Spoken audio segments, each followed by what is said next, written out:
Kan saya tanya, kesunatannya itu mendengarkan bacaan Quran atau mendengarkan pembaca Quran? Bacaan Quran kan, kamu yakin kan kalau rekaman Quran didengarkan sunat enggak? Sunat, padahal tidak ada yang baca. Karena yang sunat memang mendengarkan bacaan Quran, bukan pembaca, bukan mendengar pembaca Quran. Lalu ulama mikir nganti kok ora pusing. Ngono mikir abot ngono jebule wong sowan mau njuk pangestune kula pengen buka toko. Waduh. Musibah. Mikir tenan-tenan jebule konsumennya mau takok njuk donga perkara buka napa? Toko ben laris. Nek ra laris nyalahno jare dongane ra mati. Nek laris jare perkara dekne telaten buka. Aduh seloro kabeh dadi ulama. Mare kula jak istisqa ora pati gelem. Ngono niku misale udan jare musim. Nara udan jari kiai ini ramandi, bareng udan jari wes musim, mergo Desember. Lalu kiai teng daerah kula pinter, kerja istisqa orang musim udan, do gak gelem. Takok kiai sing ahli falak, iki musim to urung dereng, ampun sakniki istisqa. Yakin kula radio kula niku kiai, dadi melok dil-dile niku dadi kula. Dadi kiai sing ahli falak iku, ampun sakniki iki dereng musim, demen isin maksudnya. Wah, kiai saiki sudah pinter Kang sedake. Lah dikritik terus ora ono sing nyalami tembak, dikritik tok atau diakali ae. Bareng wis diitung musim hujan kira-kira udane Selasa, istisqa Senin. Mandi Kang rinane udan. Mergo daerah liya sing ra istisqa ya udan juga. Terus wayahe. Lho nek nabi beda, Kang. Nabi ku iso ngatur malaikat udan, gak wani Kang malaikat. Nabi ku wong paling diwedeni malaikat sak donya. Jadi ketika Nabi khutbah ana wong desa ya Rasulullah halakatil amwal donya rusak gara-gara ana udan ngene-ngene. Nabi tangane diangkat njuk udan malaikat bagian udan terus bingung kabeh langsung udan saat itu juga. Semani sapa? Nah, malaikat itu karena Nabi ngutus udan terus sampai seminggu ora ono instruksi stop. Wah, malaikat repot ngadepi malaikat lho.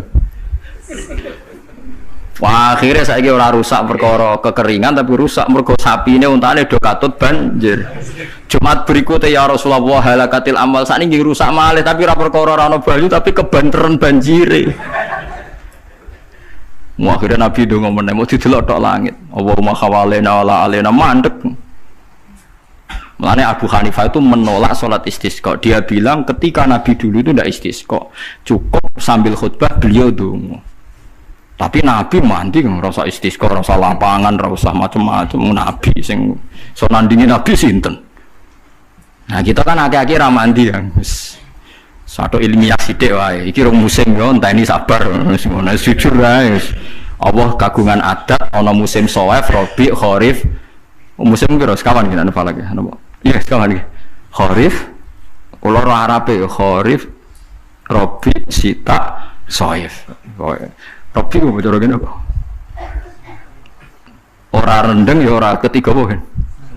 Semi, ora Eropa kan ora mareng ya, mareng. Rabi labo, sita musim hujan, shawaf musim ketiga.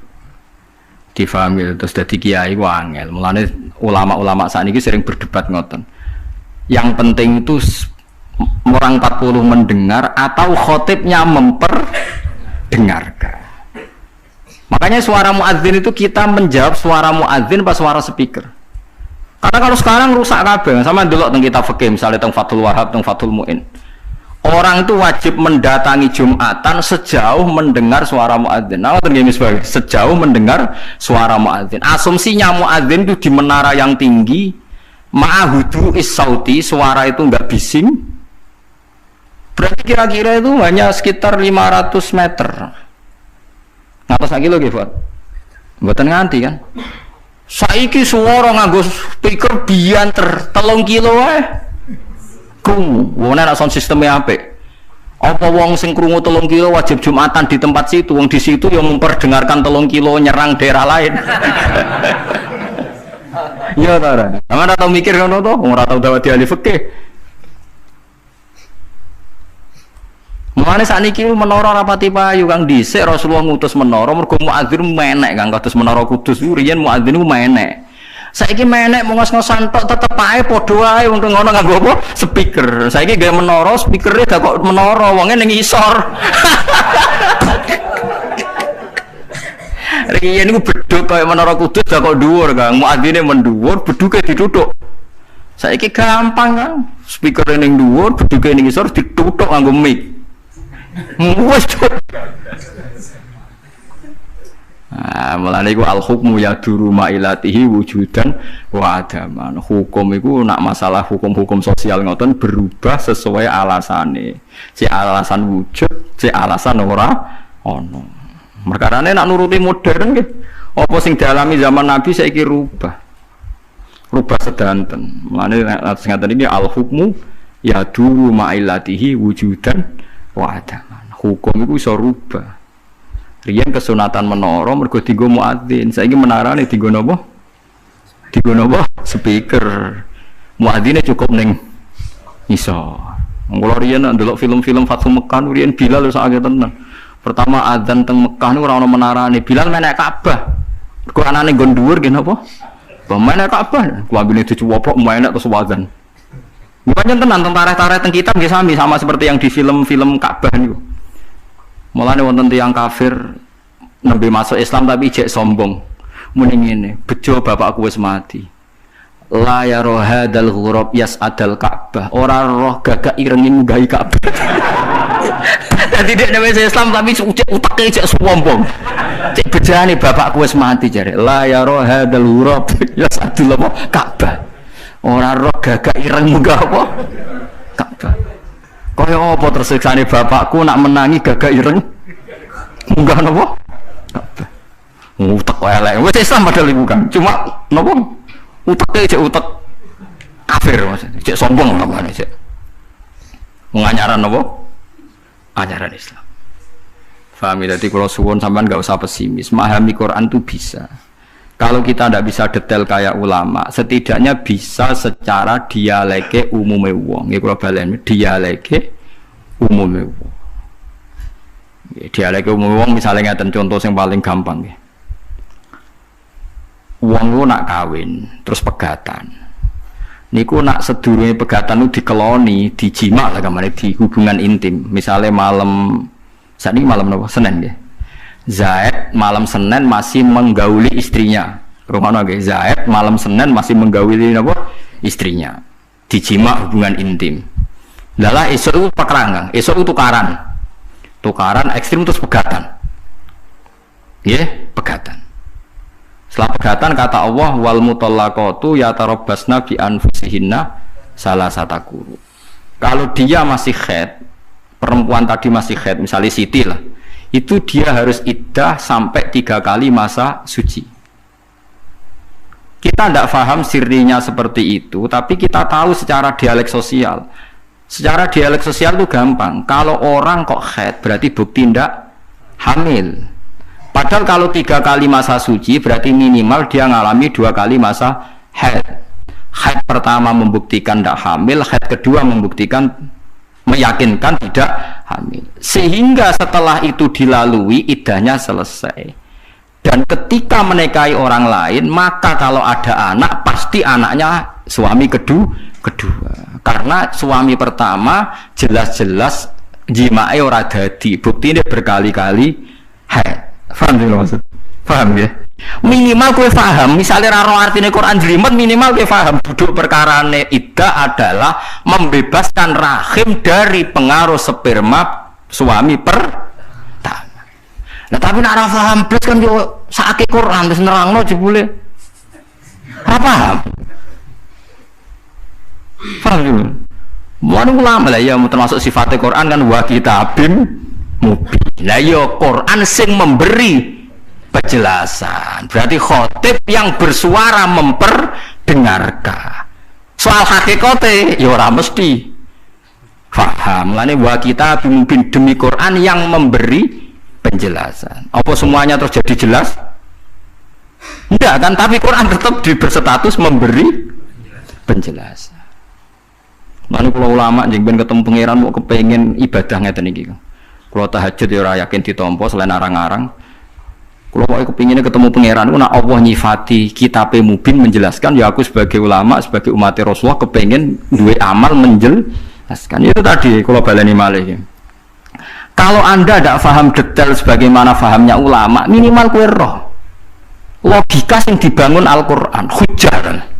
Ya aku mau malam itu jadi jima. Esok tukaran atau 2 hari lagi tukaran, jenenge wong urip. Tukaran sampai cerai. Kan potensi bahwa mani tadi jadi. Ternyata berkali-kali khat sampai 3 kali, berarti maninya tidak jadi. Kalau tidak jadi ngalami 3 kali masa suci, berarti idahnya selesai. Nah sampai nakal, anak mani ini jadi Gus, berarti idahnya nunggu kelahiran.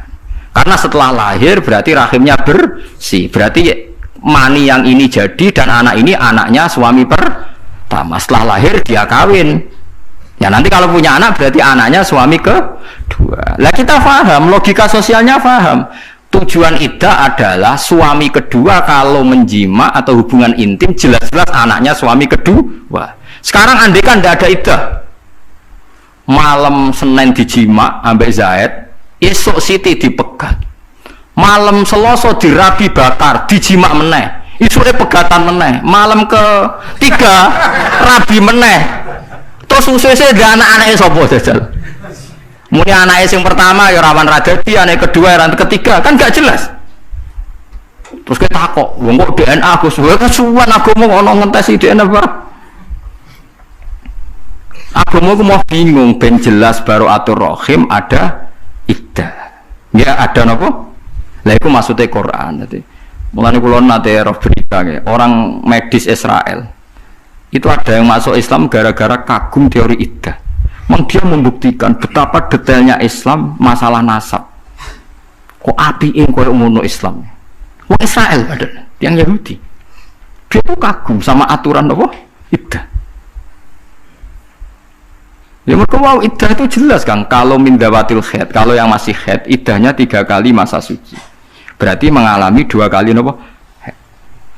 Mengalami nom-nom hubungan kebablasan jebule pacare ora khaid susah, berarti bukti jadi meteng, tapi nek jek khaid seneng berarti ndak meteng. Nah kita secara sosial meskipun dari medis tahu bahwa khaid itu bukti tidak apa? Hamil. Nah berarti suami istri yang malamnya menjima tapi setelah beberapa hari kok haid, nah berarti iddahnya pakai haid, yaitu wal mutallaqatu yatarabbasna bi anfusihinna salasataku. Nah nanti kok terbukti hamil misalnya, ya berarti iddahnya wa ulatul ahmali ajaluhunna ayyadna hamlahun. Kalau yang hamil berarti iddahnya nunggu napa? Kelahiran. Jadi paham ya, terus ojo sampai wong terus ra paham Quran blas. Saking blase nganti iddah ya ora roh.